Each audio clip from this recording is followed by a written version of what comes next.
Hello friends, welcome to Christian channel of Activity. Today I'm here to explain to you how you can learn English by making fun. I'm going to talk essentially about how you can learn English by using TV shows, movies, series, and all of that. So let's get into the first tip of this video. You have to abandon dubbing. I know it's difficult. I know that when you start, it's not easy to watch everything in English, but you have to start doing that. And I'm saying this as the first step because people think that they can use subtitles only when they are studying, but that's not true. In a few videos back, I said to you that you have to make the English become part of your life, so that's why you have to abandon dubbing. So in your free time, you also have to watch TV shows and movies using the subtitles, because when you having your free time, you're also gonna learn. So please try to do that.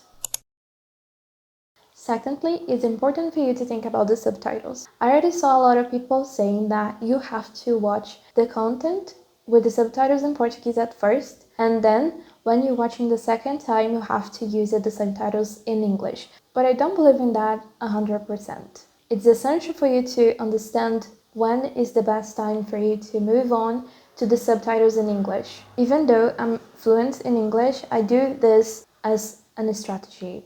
Basically, I watch a TV show with the subtitles in Portuguese. Of course, that the audio has to be in English. I already said that before. So I put the subtitles in Portuguese until I understand maybe 90% of the story. And when I understand the story, then I go to the subtitles in English. There's a few shows that you're gonna have to watch maybe twice with the subtitles in Portuguese so you can understand the story. And then you can move on to the subtitles in English. And that's okay, you don't have to worry about it.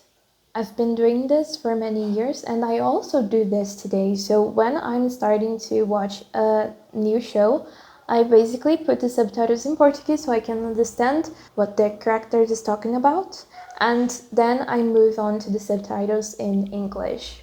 And why do I say that? Because if you are obsessed with period drama, well, you're gonna have to watch the show many times so you can understand what is happening, because there's different words, and if you watch one time with the subtitles in Portuguese, you may not understand everything that is happening. I'm gonna put in here a few examples of what I'm talking about from the show Downton Abbey. Good to have more than one string to your bow. Travelling together.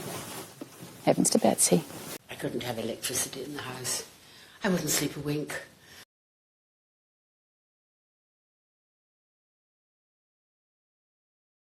Talking about subtitles as well, I saw a video on YouTube and the channel is Engfluent. The name of the video is How to Learn English with Movies, New Technique. I'm gonna put this video in the description, especially people who has difficulty with learning how to listen in English. This tip is really effective. Basically, you have to delay your subtitles. The guy of the video says that you may use a movie player that is able to delay the subtitles. You're gonna listen what the character is talking about, and then the subtitles is gonna appear in the screen, and then you're gonna read it. He says that you have to pay 100% attention on what the person is saying, and then if you need it, you may use the subtitles. But if you can understand what the person is saying, you don't have to use the subtitles. It's okay. By doing this, you're gonna practice your listening really well. So I think this is a really good tip, and of course I'm gonna put the video of the guy in the description.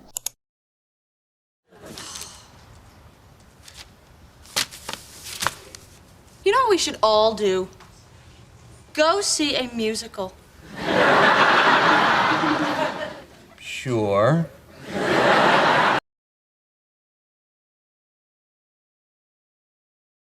I found out about this tip when I was reading the comments, so thank you so much for the comments that you put in my videos. It's really helpful, and I like to put it in the videos because I think this can help other people as well. So a girl just tell me that she learned how to speak English by using shadowing, and also by using the website that I indicate in the last video, where it's not the last video, it's in this video.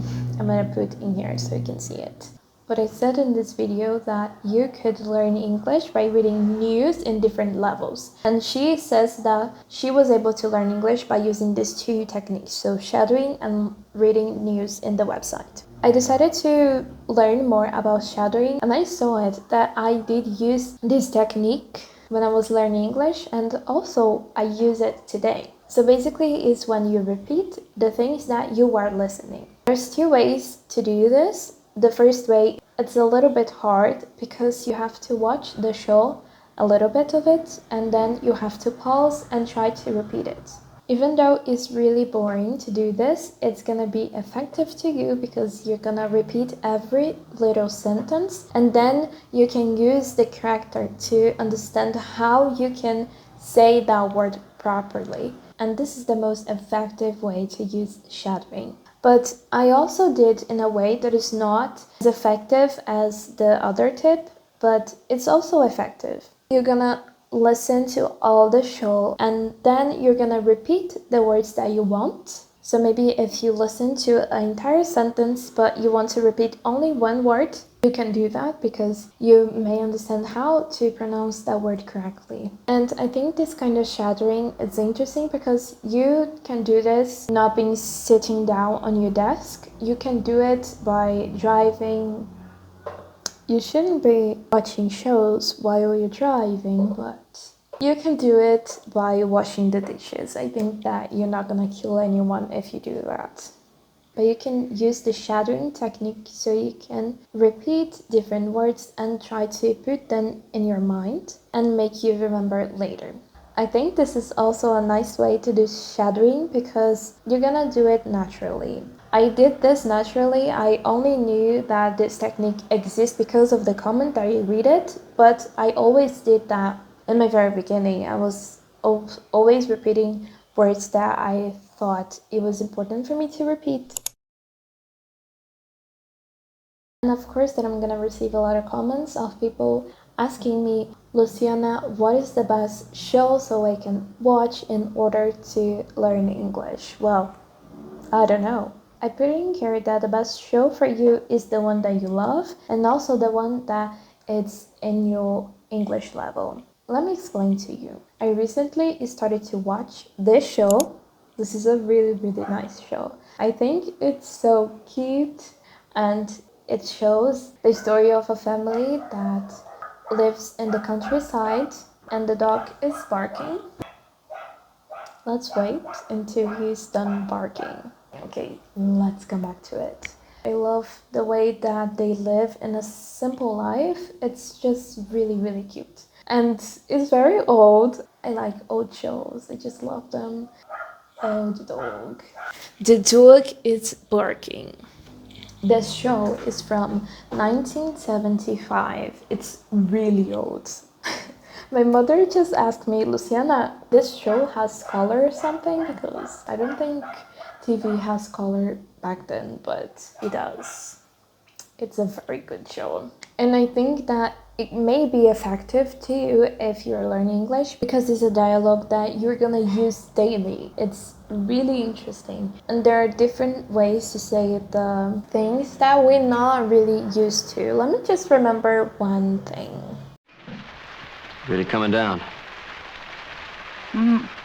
It's a nice example because they say that when it's raining like really badly. And by watching this show, you're gonna discover this kind of thing and you're gonna understand how people communicate in their daily life. I think that one of the most amazing episodes that is gonna help you to understand a lot of things is the episode 2. I've only watched 3 episodes of it, and I didn't even finish the episode 3, but the second episode is really nice because one of the daughters of the family is trying to learn how to write, and there's parts that she tried to spell it, a few words, and it's something that I could do to start writing in their mother tongue. But when we are learning a new language, it's kind of like we are kids trying to learn. So this episode is really, really nice. But you may hate the show because if you hate shows that are really old,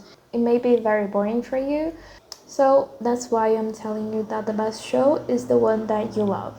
I already said to you as well that Friends, it's my favorite show of all times. And maybe you watch it and you're not even gonna smile a little bit. And that's okay, we have different tastes. And also be careful because your taste has to be according to your level in English. What I'm talking about here is that I really love period drama as well, but if I was still learning English and I was using the shows to improve my English, it would not gonna work because this shows does not have a language that is simple. So you also have to understand that you need to find a show that you love and also that it's in your level in English. Maybe you're not gonna start by watching shows or movies. Maybe you can start by watching cartoons. Please don't force yourself to watch a show that you despise just because someone learned English with this show. You can learn by watching a show that you really love. This process can be really fun. So this is the next tip. It has to be fun. I saw a comment today, or it was yesterday, and the guy was saying that it was difficult for him to learn English. The process was not that exciting for him because he was trying to learn everything at the same time. And well, you don't have to worry about that. I don't know if I say this enough, but I've learned English naturally. I've learned English watching shows that I really love and reading books that I also really love. Like the Bible. The Bible, it's right there. Look how beautiful my Bible is. It is really beautiful. And I improved my reading by reading the Bible in English. So it was something exciting for me. So please understand that the process of learning English doesn't have to be horrible for you. I'm not saying that this is gonna be fast. If you want to learn English in a faster way, you're gonna have to really study. So you're gonna have to sit at your desk and watch the show and maybe putting down all the words, the new words that you discover. But if you want to learn in a slower way and if you want to really enjoy the process, please stop making life miserable so you can learn this language. If you make life miserable, it's gonna be much difficult for you to learn, and also it's gonna be much difficult for you to remember the words, and it's not gonna work out. This was the video. I hope it was helpful for you. I see you in the next one, and remember, you are loved.